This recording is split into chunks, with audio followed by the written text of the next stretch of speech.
આપણને તાવડી પૂરી પાડે, ગોળો, પછી પાટિયો છે, પછી કોડિયું છે, પછી આપણે નવરાત્રી આવે તો એમાં ગરબો જોઈએ દીવો કરવા માટે, તો એ પણ બનાવે. પ્રજાપતિ સમાજને આ તો અત્યારે ઓછું થઈ ગયું છે, તૈયાર વસ્તુનું આવી ગયું છે. બાકી જે ઠંડુ પાણી પીવા માટે કે કોઈ બી વસ્તુ ઘર ઉપયોગી માટે તાવડી જોઈએ, તો રોટલા બનાવવા માટે કુંભાર હોય, મિસ્ત્રી હોય, બધા આવી જાય. પણ પોતપોતાનો અલગ બિઝનેસ હોય. એમાં અમારે પ્રજાપતિ સમાજનો આ બિઝનેસ કહેવાય. તો પહેલા આપણે શું બનાવવું છે? તાવડી બનાવશું, ગલ્લો બનાવશું, કોડિયું બનાવશું, પછી દહીં મેળવવાની હાંડી બનાવશું.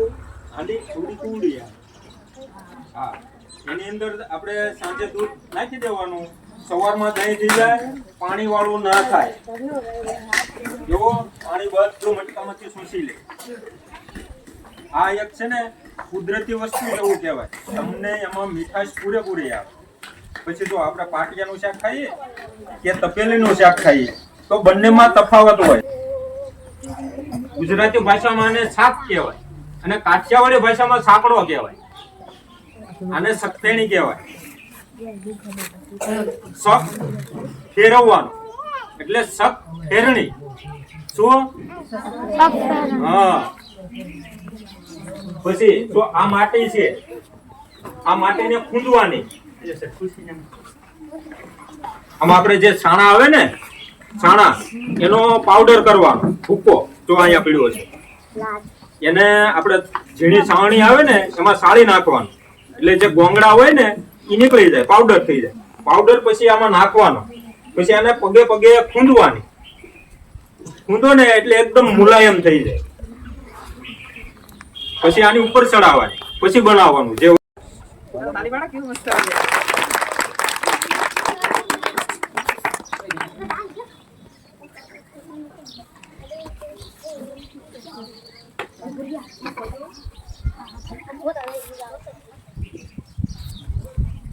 આ એટલી હેલી વસ્તુ નથી કે આપણે આની માથે બેઠા છીએ એટલે ઉતારવા મળીએ. બહુ અઘરી વસ્તુ છે. ક્યારેક કોઈને ટ્રાય મારવી હોય તો તમે તારે આવજો અને ટ્રાય મારજો. આ વસ્તુ રહી ને એ કુંભાર સિવાય કોઈથી નથી થતી.